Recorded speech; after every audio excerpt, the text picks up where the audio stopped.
بسم اللہ الرحمن الرحیم۔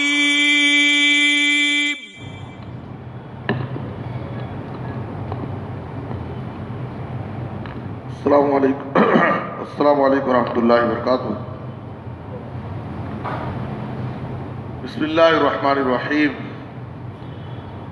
عن ابی سعید الخدری رضی اللہ تعالی عنہ قال قال رسول اللہ صلی اللہ علیہ وسلم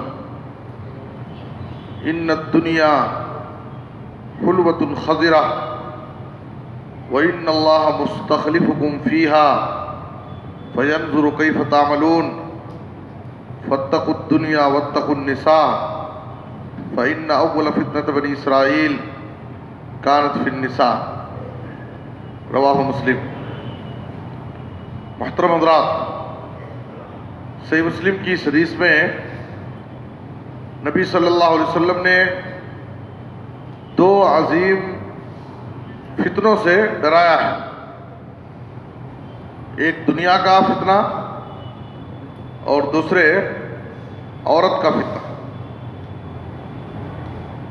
اور یہ دو ایسی چیزیں ہیں جس کے فتنے میں بہت سارے لوگ بڑی آسانی سے مبتلا ہو جاتے ہیں، اور دونوں بہت ہی پرکشش ہیں، اپنی طرف کھینچنے والے ہیں، بہت جلد اپنی طرف مائل کر لیتے ہیں۔ اسی لیے نبی صلی اللہ علیہ وسلم نے اس حدیث میں دنیا کو سرسبز و شاداب اور شیریں قرار دیا ہے۔ ان الدنیا حلوۃ خضرہ، دنیا شیریں ہے، میٹھی چیز ہے، اور عام طور پر میٹھی چیز لوگوں کو پسند ہوتی ہے، اور دوسرے خضرہ سرسبز و شاداب ہے، ہری بھری ہے۔ ہریالی دیکھ کر کے آدمی کی طبیعت اس کی طرف مائل ہوتی ہے، فوراً اس کو دیکھنا پسند کرتا ہے۔ تو آپ صلی اللہ علیہ وسلم نے حلوۃ خضرہ، ایک تو شیریں ہے اور دوسرے ہری بھری ہے، سرسبز و شاداب ہے، یہ کہہ کر کے بتایا کہ دنیا کی رنگینیوں میں بہت جلد آدمی مبتلا ہو جاتا ہے، اس کی رنگینیوں کی طرف بہت جلد مائل ہو جاتا ہے، اور بہت مشکل ہے اس کے فتنوں سے اپنے آپ کو بچانا۔ اسی لیے قرآن مجید میں اللہ تعالیٰ نے جگہ جگہ دنیا کی حقیقت کو بیان کیا ہے۔ کہیں کہا کہ یہ لہو لعب ہے، کھیل تماشا ہے، تو کہیں کہا کہ یہ متاع الغرور ہے، دھوکے کا سامان ہے۔ فلا تغرنکم الحیات الدنیا، دنیا کی زندگی تمہیں دھوکے میں نہ ڈال سکے، اس لیے کہ یہ دھوکے کا سامان ہے۔ اور احادیث کے اندر نبی صلی اللہ علیہ وسلم نے مختلف انداز میں دنیا کی حقیقت کو بیان کیا ہے۔ کہیں کہا کہ مچھر کے پر کے برابر اس کی حیثیت نہیں ہے، تو کہیں مثال دی کہ ایک مری ہوئی کنکٹی بکری سے زیادہ گئی گزری ہے یہ دنیا، تو کہیں کہا کہ ایک سوئی لے کر کے سمندر کے پانی میں ڈالو، اس کے بعد سوئی نکال کر دیکھو کتنا پانی اس میں لگا ہے، جتنا پانی اس سوئی میں لگا ہے وہ دنیا ہے، اور جو سمندر ہے وہ آخرت ہے۔ تو آدمی آخرت کو بھول بیٹھا ہے اور ایک خطرہ دو خطرہ پانی کے پیچھے اپنی پوری محنت لگا رہا ہے، اور آخرت جو اصل زندگی ہے، جہاں کا آرام ہمیشہ کا آرام ہوگا، جہاں کی تکلیف ہمیشہ کی تکلیف ہوگی، اس آخرت کی دائمی زندگی کو بھلا دیا ہے۔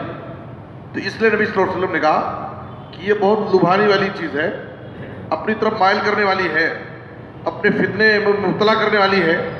اس لیے فاتقوا الدنیا واتقوا النساء، تم دنیا کے فریب سے بھی بچو اور عورت کے فتنے سے بھی بچو۔ اس لیے کہ بنی اسرائیل میں پہلا فتنہ جو ہوا وہ عورت کے راستے سے ہوا، اور شیطان کا سب سے بڑا ہتھیار لوگوں کو فتنے میں ڈالنے کے لیے آسان ہتھیار جو ہے وہ عورت کے راستے سے شیطان لوگوں کو فتنے میں ڈالنے میں بہت جلدی کامیاب ہو جاتا ہے۔ فتنے میں ڈالنے کے لیے شیطان کا ایک بڑا آسان ہتھیار عورت کے راستے سے وہ لوگوں کو فتنے میں ڈالتا ہے۔ تو اس لیے قرآن مجید میں اللہ تعالیٰ نے کہا زین للناس حب الشہوات، شہوات کی محبت لوگوں کے لیے مزین کر دی گئی ہے۔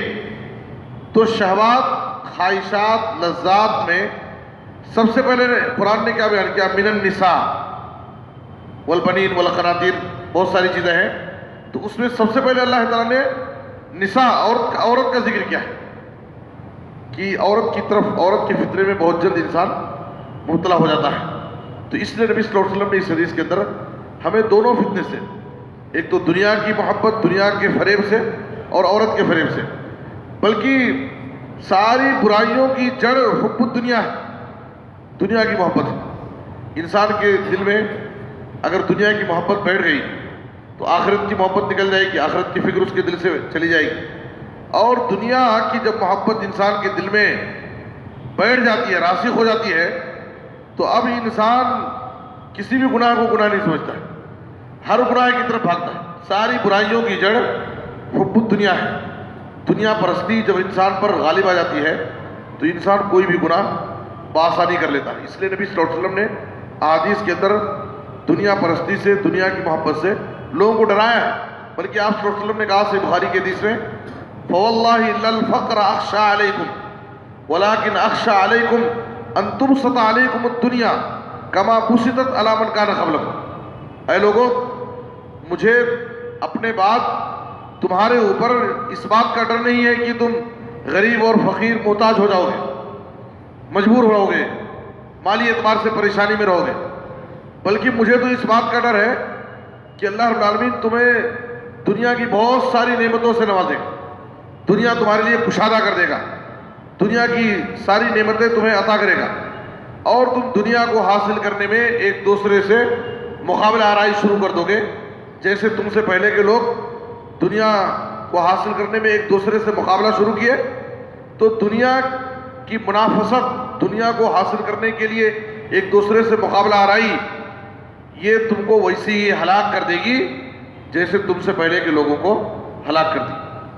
تو اس لیے ہمیں دنیا کے فریب سے بھی بچنا ہے اور عورت کے فریب سے بھی بچنا ہے، اس لیے کہ یہ دونوں انسان کو اپنے فتنے میں بہت آسانی سے ڈال لیتی ہیں، مبتلا کرتی ہیں۔ اللہ سے دعا ہے کہ اللہ تعالیٰ ہمیں ہر قسم کے ظاہری اور باطنی تمام فتنوں سے محفوظ رکھے اور دنیا اور آخرت کی بھلائی نصیب فرمائے۔ آمین، تقبل یا رب العالمین، وصلی اللہ علی نبینا محمد و آلہ وسلم۔